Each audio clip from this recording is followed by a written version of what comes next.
Hi అండి, good morning అండి. నేను ఈరోజైతే లేచిన తర్వాత పిల్లల్ని రెడీ చేయించాను, లంచ్ బాక్స్ కూడా కట్టానండి. పిల్లలైతే ఇప్పుడు వెళ్ళారు. వాళ్ళు వెళ్ళాక నేను బ్రష్ చేసుకొని కొద్దిగా టిఫిన్ చేసి మళ్ళీ పని మొదలు పెట్టుకుంటానండి. బట్టలు ఉతకాలి, ఇంకా అంట్లు తోమాలండి. నేను చెప్పాల్సింది ఈరోజైతే ఏం టిఫినో చెప్తానండి మీకు. ఇడ్లీ సాంబార్ చేశానండి ఈరోజు టిఫిను. ఇడ్లీ సాంబార్ టేస్ట్ చూద్దాం ఎలా ఉందో ఏమో. బాగుందండి, బాగుంది, చాలా అంటే చాలా బాగుంది.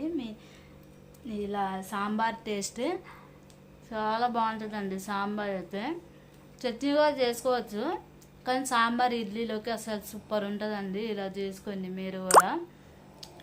బాగుంది. ఓకే అండి, ఈరోజు నేను చెప్పాలనుకుంది ఇది.